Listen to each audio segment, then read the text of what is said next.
I've invited a friend of mine, Brendan Murphy, who we happened to meet by chance encounter on a boat ride in the Caribbean, and a conversation that now led to a friendship. And he was nice enough to accept an invitation to come speak to you today at Google. So I want to tell you a little bit about Brandon. He's a former professional athlete who's now an artist. So he's going to tell you a little bit about his journey and how that came about. He's currently in over 500 collections worldwide. He started and sold an athletic company called Soulfire that some of you may have seen or heard about. And he most recently launched a brand new venture called 143, The Love Exchange. I've always wanted to say that. I finally got a chance to say that. But today, he's going to take you on an artistic journey of discovery and following one's intuition, both the art of it and the science of it. So it's going to be an interactive session, and we hope you participate as much as possible. So without further ado, I want to introduce Brandon Murphy, today's Google Talk speaker.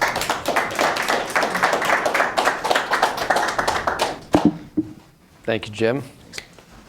Happy St. Patrick's Day. I brought my own audience just in case nobody claps or laughs. So I suggest you do that whenever you have to give a speech. I met Jim, as he said, he already left. But Jim and I, we met on a little boat ride coming from Richard Branson's island. Jim left that part out. We were at a charity function. He's been a fantastic new friend. And a lot of our discussions have been about potential, reaching potential, and in my field, I'm a creative person and an artist, and we thought it might be interesting to share some of my process, and hopefully it translates to some of what you guys do. So I wanted to give an overview. I don't know if you saw the title, but the title of my speech was Patterns, Progression, and Ideal Creative Output. And I'm going to touch on all three of those. Before I get into my story and so on, I want to just touch on patterns. Patterns can be detrimental and can be very effective. We all have patterns in our lives, whether it's relationships, whether it's work. And I think it's important to realize what our patterns are. And it's also important to try and expand and get beyond those patterns. So I'm going to touch on that. You see a canvas up here. One of my new series of works is called the Chalkboard series. So I'm going to try, while I give the speech, to do a painting, my version of a chalkboard painting.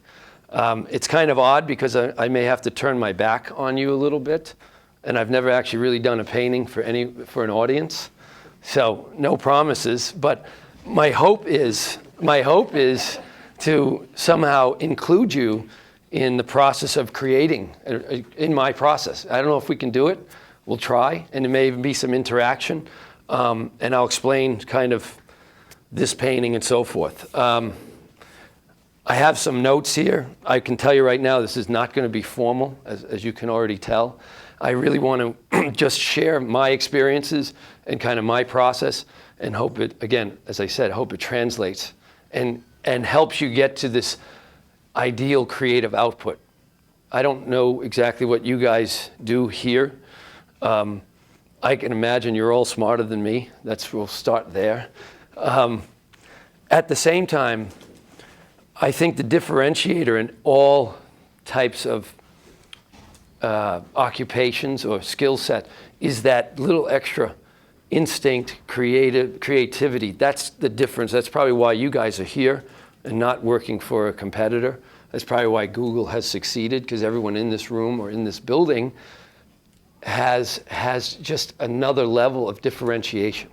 And that comes from within, and that's what we're after, ideal creative output. And how do you get to that state? So bear with me if I kind of bounce around a little bit. I will, before I get into, again, my story, the ideal creative output is in sports, as I played professional basketball, is what we call the zone. It's this place where you get to, and you don't know how you get there, and you don't know how to get back to it. But when you're there, it's awesome. And in the creative world, when I knock out a great painting, there comes to a point in the painting where it can go either way. I can lose the painting, or it'd be the best painting I've ever done. And right in that spot, right in that sweet spot, it's comparable on some level to an orgasm. And as we all know, you can never have enough of those. Unfortunately, it's not that easy to get to on a daily basis. So I'd like to try and tell you kind of how it is that there's certain things we can do to get us to that state, I think.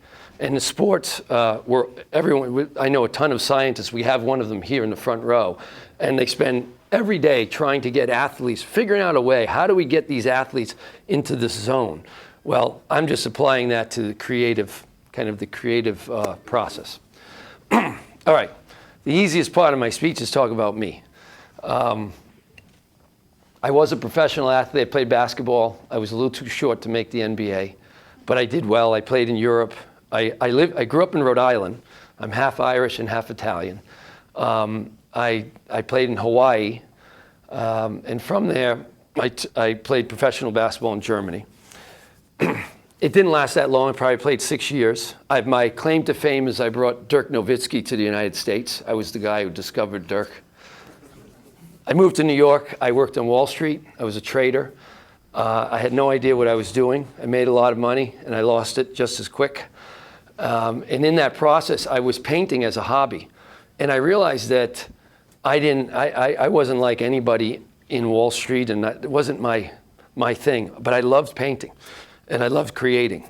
And in the process of going broke, I painted a lot more. And it kept me somewhat sane, kept me out of trouble. And I did a show, and I sold a bunch of paintings. And I think most of my friends were feeling bad for me, but I didn't care.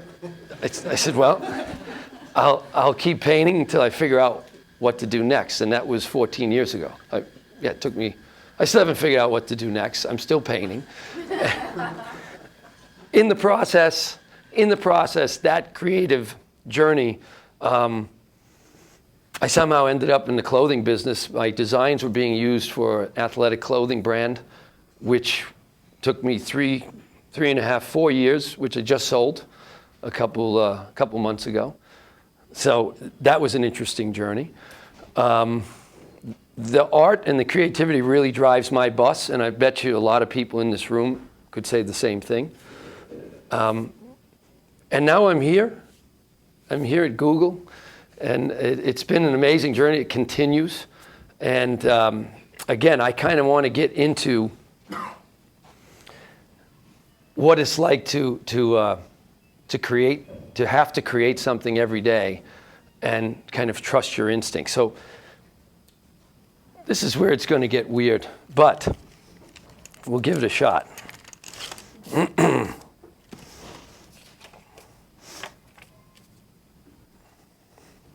Okay.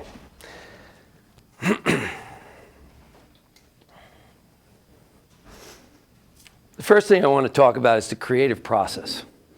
To me, the creative process is very similar in whatever medium you choose. The first step in the creative process is idea conception. I'm going to give this a shot. Let's see. Bear with me. Let's call it the first step.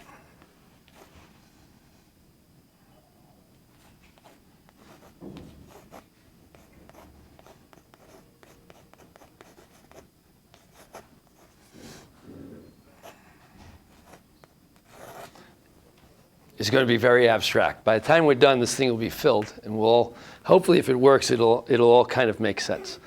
Okay, you got to have an idea. You got to have a conception. You got to have a concept. You've got to be able to put that.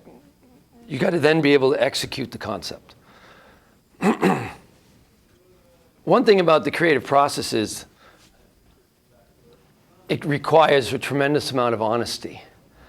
And as soon as you come up with a concept and an idea, you will quickly find out what you're capable of doing, or what you're not capable of doing. And there's no way really around that. So then you have to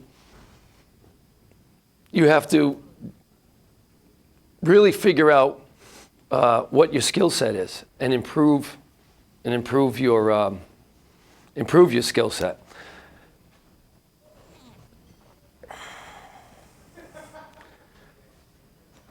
Stay with me here.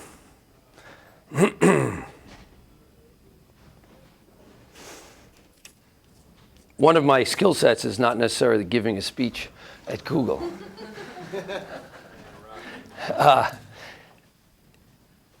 I find that the creative process, as I said, it exposes your weaknesses.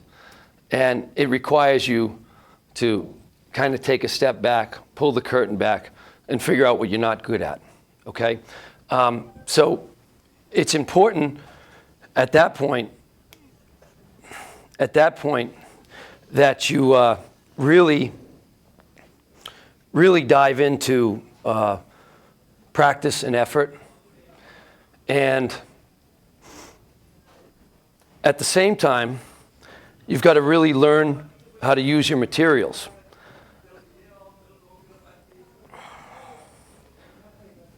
I got a question. Give me a question, go ahead. What is it that you have on here now for this talk? What are your thoughts behind all this? Okay. You'll see some charts and some figures here. These are kind of my patterns within this painting. I kind of rely on certain things in each painting. It's kind of a trick. It gives me something to lean on. I don't know where the painting's going. I don't know what exactly we're going to write. I have an idea, but I can rely on kind of this structure. It's something that I've put together. I've done 10 in this series, and I've pretty much started with the same graphs in each one. So this goes back to kind of learning my skill set. I know I can rely on all 6 of these here. Jim gave me this formula as an interest. This was Sergey and Larry's original formula for Google when they were at Stanford. So I thought I'd throw that in there. What I thought I would do is, in an effort to ideal creative output, I'd start there, and I'd kind of talk about what are the different elements of ideal creative output, and then work from there. I think one of the things that's important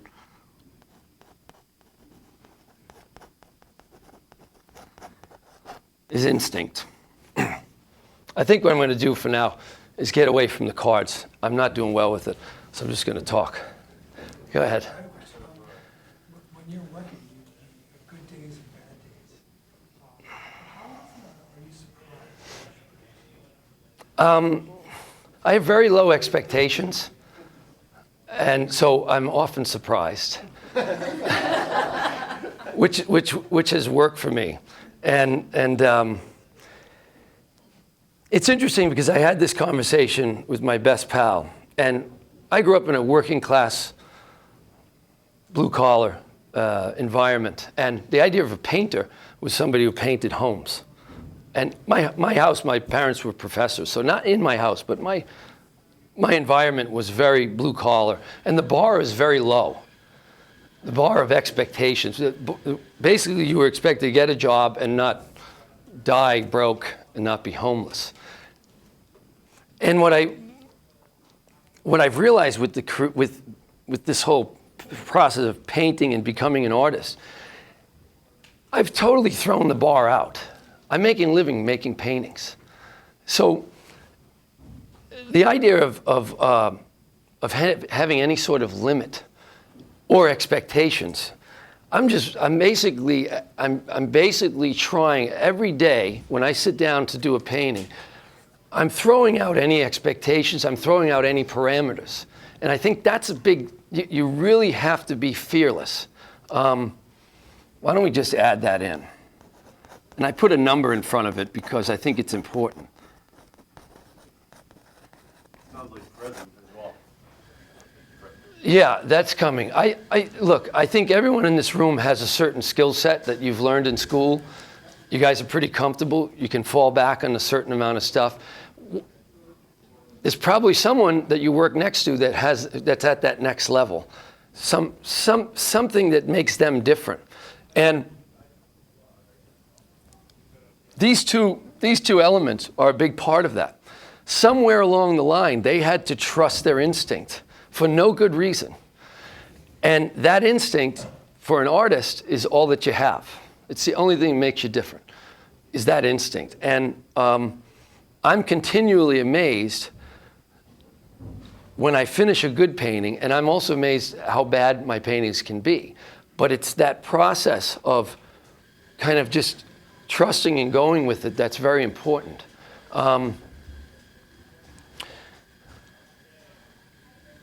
I mean, I'd like to know a little bit more about what you guys do. And oh, sorry, go ahead. Motivate yourself with the stuff that you create, that you're happy with, and not to let yourself get dragged down with the stuff that you're not. Because they both reflect. Yeah, it's there's a certain, I produce a lot of work. I work on a daily basis, whether it's painting or I'm creating. I think there's a certain point where you have to step away from the work. And one of the points I wanted to talk about today was tension and resolution. This idea of tension and stress is not necessarily a bad thing. It's required. And we're told how, too much stress it can kill you, and too much tension.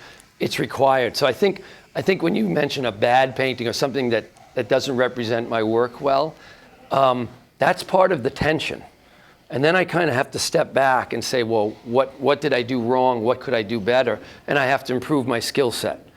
And I have to practice. Then you get into 10,000 hours and Malcolm Gladwell, which is a very true statement. So I would say my success rate at this point is probably 60%. 6 out of 10 are decent paintings, and 4 really fail. And 2 of the 10 are really exceptional.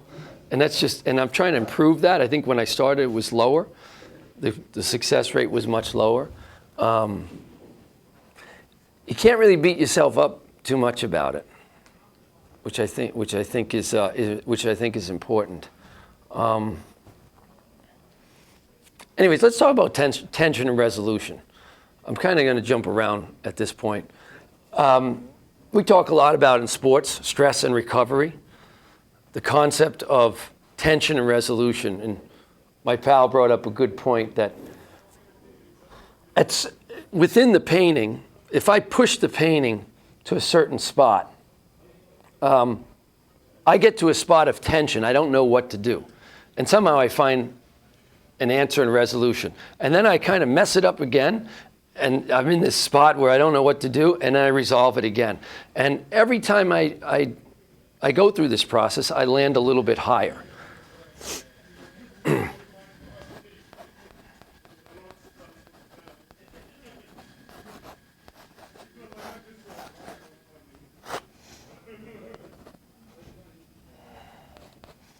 I'm going to add resolution.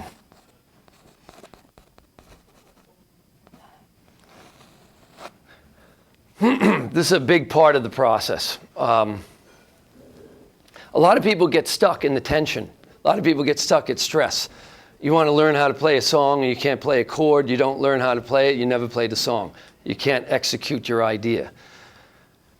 Again, before I would like to know a little bit more about what you guys do. I'm thinking maybe your process is similar. I don't know. Do you mind what part of the business are you in? I work on Google Fiber. I'm a software engineer on the back end, And you write code? Yes. And is there a part of that process where you get stuck? And if so, are you alone? Do you have a team?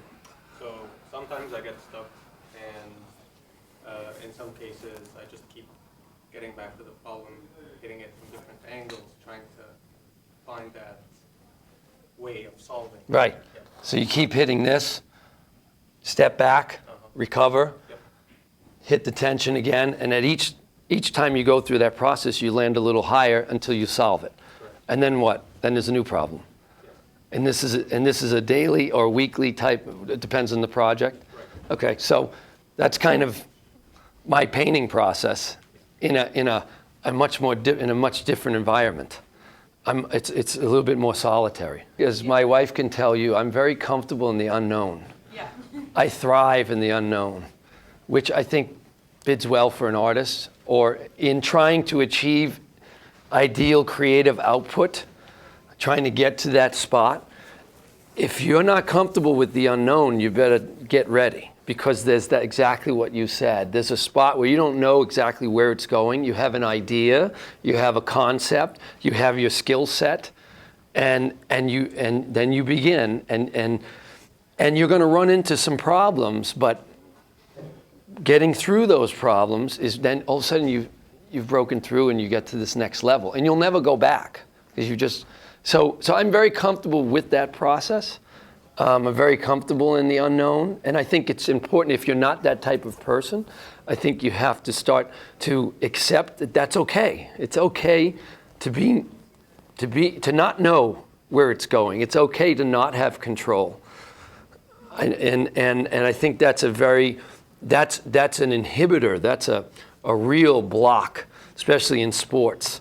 Because we do a lot with tennis. I play tennis, and we'll be joined by one of the best players in the world later today. And he's a guy who really has. Novak Djokovic is on his way here today, and I don't know if you watched the match yesterday, but here's a guy who, and I know because my clothing company, we sponsored a guy who is 30 in the world, and he can hit a tennis ball as well as anyone has ever hit a tennis ball, as can Novak. And we watched them practice only a couple of weeks ago. But there was a clear difference. It wasn't in how they hit the ball. It was a difference in instinct. And it was a difference in, Novak had just a feel, he trusted himself more than his opponent. And you see it yesterday.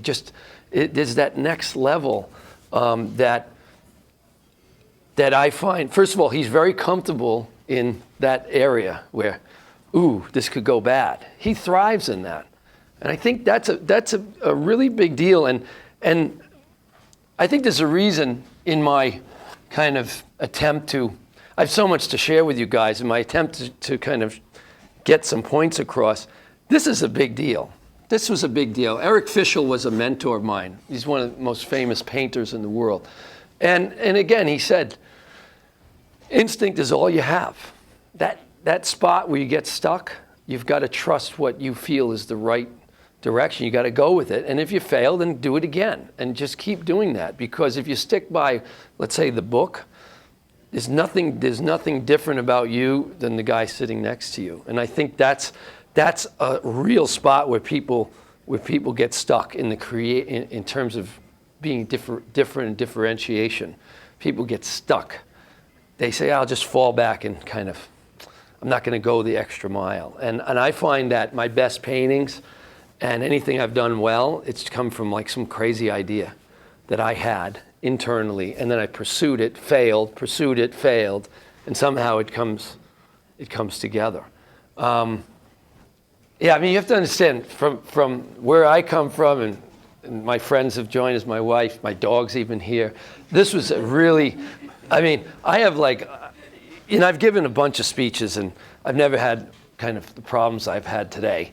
But I just was so excited more about being in this environment, feeling like I have contemporaries around me who understand the element of risk, they understand the element of tension resolution, stress recovery. And I think I got a little bit too hopped up about it, but it's very similar to the creative process. You know, it's a very solitary pursuit as well, as I'm sure a lot of engineers would understand. You know, there's no way around putting in 10,000 hours. There's no way around it. There's no way around working by yourself for a long time and working things out. There's just no way around it. And a lot of kids or younger people don't really get that. You can have talent.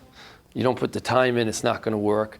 And again, if you don't go through that process of tension, resolution, stress, recovery, you know, you're just not going to get there. I do want to kind of talk about discomfort and the idea of being comfortable. That's a death blow for creativity. That's a death blow for success. Once you're comfortable, you're done. Once you fall back on certain patterns, you know, you're cooked. So I think you need to explore ways to take yourself out of that comfort zone. That's a big deal. Is there a way to do that in software engineering? Or that's interesting. You're presenting it as an exercise,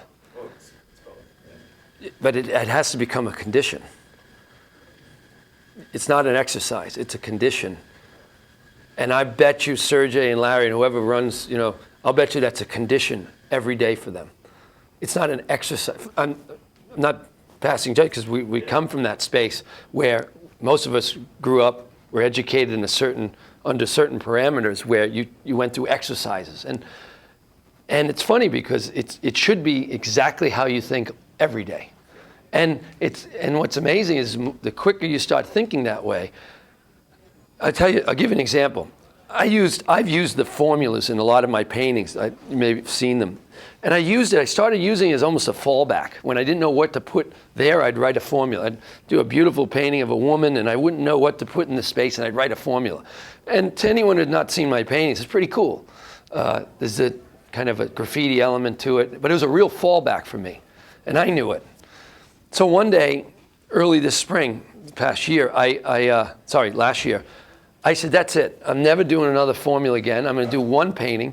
I did a huge painting, and it's only formulas. And I'm never doing formulas again. I'm done. It's the only way I can get beyond it. Sure enough, I do it. I put it in a show, and I've got a surgeon, a mathematician, and another hedge fund guy, and they're battling over owning the painting. In Brooklyn. And I say, oh, geez. So since then, I've done 20 paintings with only formulas. But what was fascinating about it was the surgeon who ended up bidding whatever and bought it, what it did was, it was the first time I was doing a painting without an image, without a figure. It made me do a painting with only formulas. And it inadvertently had kind of got me out of these patterns to where I've had to make a painting with no paint, just chalk and kind of words. And it was an interesting process. Again, and then it started, what I did when I said, that's it, so I've been trying to do that more on just a daily basis. That was an exercise. That's it, I'm going to try it. That's it, see what. So now, ever since then, I mean, it's been a process of my own, but it can't be an exercise. It really has to become, and it sounds weird, but why not? Why not do it? Why not make that part of your daily thought process? You're expressing as you're writing these formulas out? Is it a feeling? Is it an idea? Are you falling back on any math that you love? Or did you say math? Yeah. No. I think it's the opposite, actually. I think it was kind of my, no, it wasn't hatred, it was my fascination with, I've always wanted to be a mathematician. I was probably the worst, I'm not probably. My high school teachers would tell you that I was not a mathematician. So I think but I love figuring things out. And it gives me a way, and what I wanted to do, and it's been hard, but generally when I do one of these type of paintings, I got some music playing. I'm trying to work some things out in my head. I've never done it in a kind of an open forum with some sort of structure. And what I'm probably going to do, just because I want to finish this, you're going to see me, I'm just going to go. I'm just going to do it. And I think there is a certain process for me. It's kept me somewhat sane on some level. It's given me some balance. The formulas, this idea, it's somewhat poetic. There's a way of working some things out in my mind in an abstract way. And funny thing is, the guys that have really dug the latest series have all been mathematicians, surgeons, and they've put me on to some really interesting, the Fibonacci theory. I've always been a fan of the golden ratio. I'm a big believer in patterns.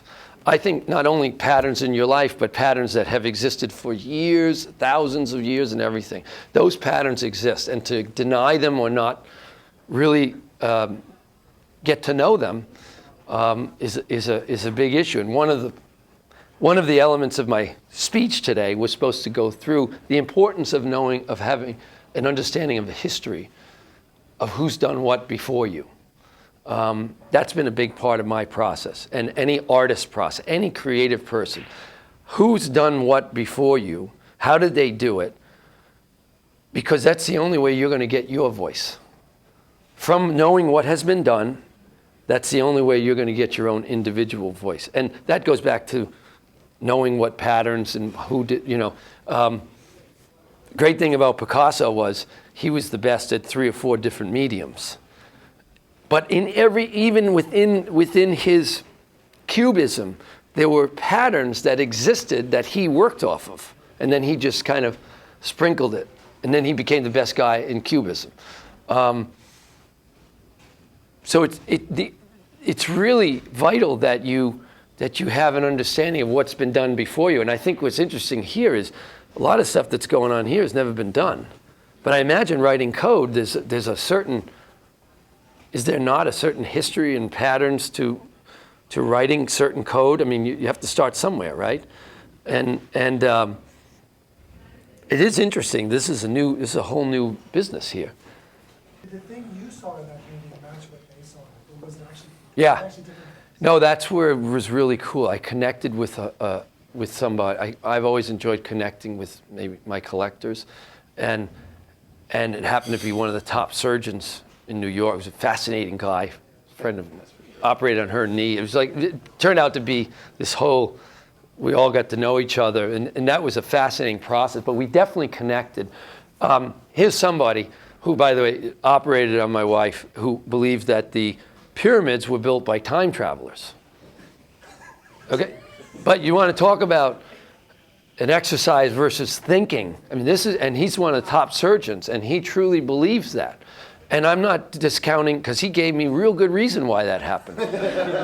But this is the type of guy, and that's what he saw in the painting. And I actually, in that mathematical, I had touched on the golden ratio and this going back kind of mathematical patterns and so on.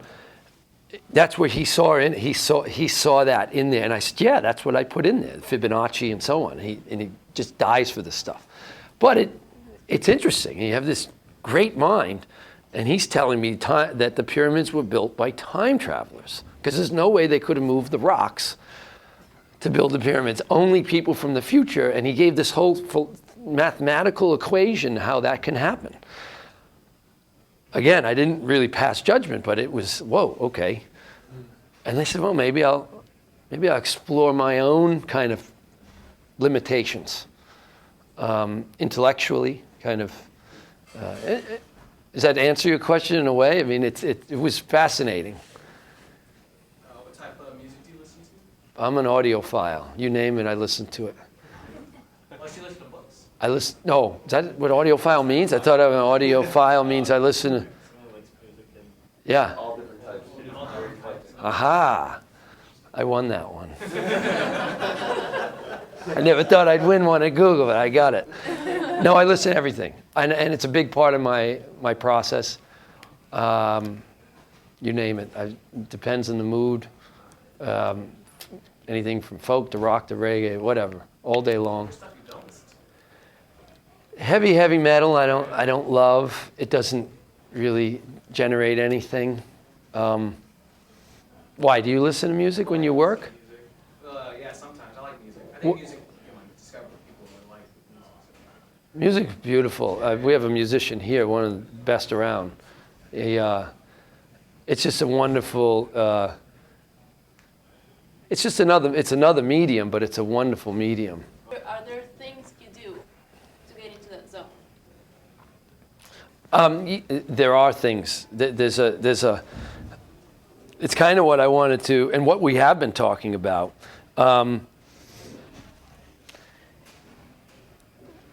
You got to get out of your comfort zone. That's a big deal. You got to push your limitations. You got to go beyond what you think is right and what feels good. As far as getting in the mental state or the zone, I think you've got to have a certain amount of presence. We talked about the word being present. And I think that's a big issue. I don't know how it is here, but I've had my dog for a couple of years, and he likes to hunt, and we go on walks 2 or 3 times a day. It's changed my whole life, strangely.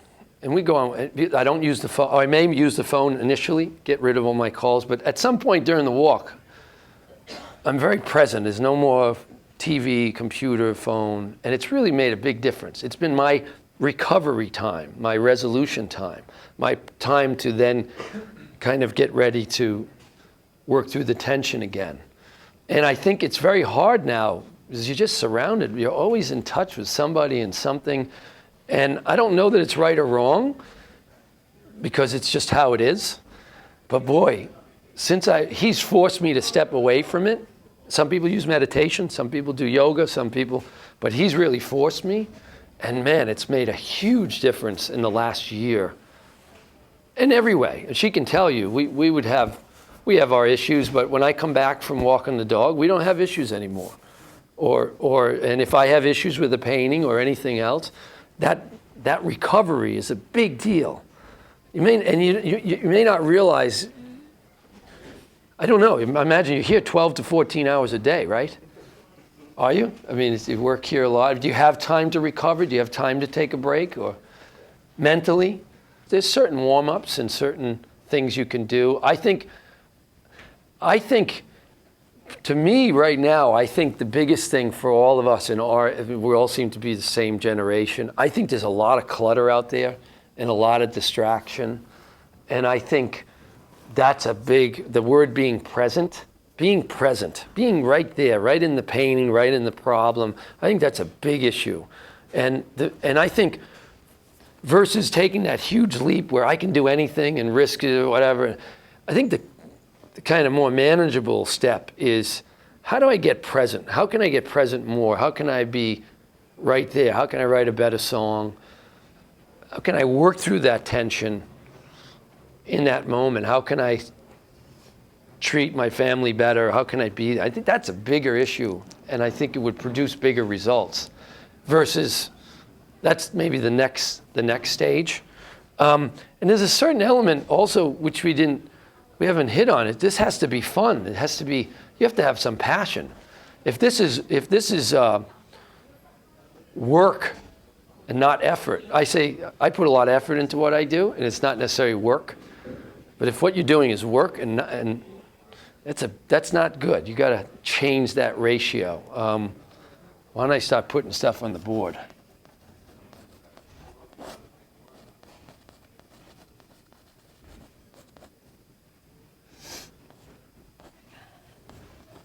There's a good word.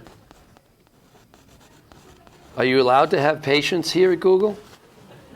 Does anyone have patience? How much time do they give you to work through things?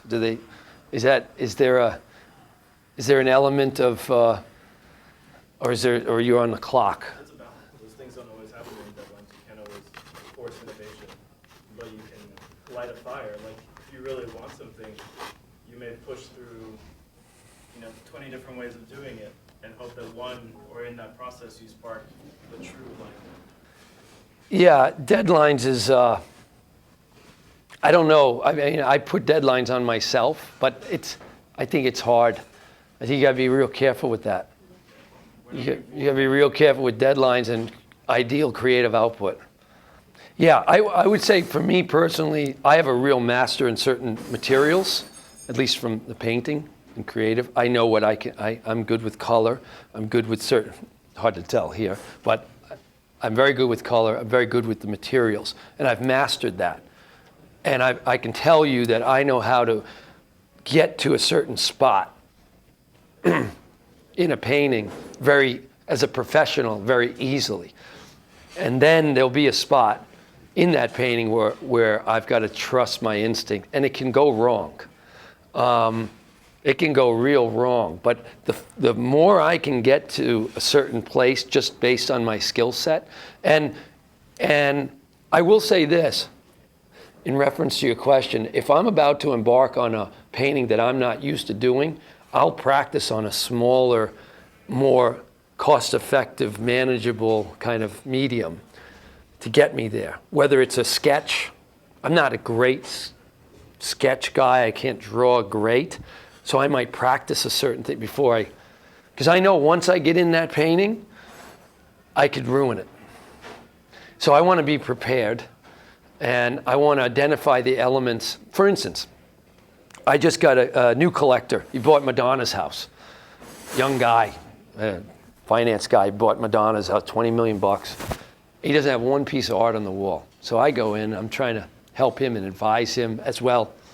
He liked my work. I mean, it's like an artist's dream, just these walls after walls, and he doesn't know much about art. That for me is great. That's my wheelhouse, you know. But at the same time, it's a showcase for my work. It gives me a chance to show some, in a real kind of highly visible arena. And I had to find a painting that would work. I found 3 pieces that'll work for him. One of which I did a painting that's 25 feet wide, a flower painting, full color. Always use color. In this guy's case, I'm going to do a big painting of just tone on tone. It'd be a flower painting with no color. It's kind of a scary thing. How do you paint flowers with only grays and blacks? So I've practiced on a smaller one, and it worked. So I'm just going to now apply. Now I just have to paint a lot bigger, but I practiced on the smaller one. I know it works visually, aesthetically. But that's an example where I just did it on the smaller one first, instead of, maybe I should just, risk it. But I think you got to improve your skill set. Possible to recover a painting which you think you've lost?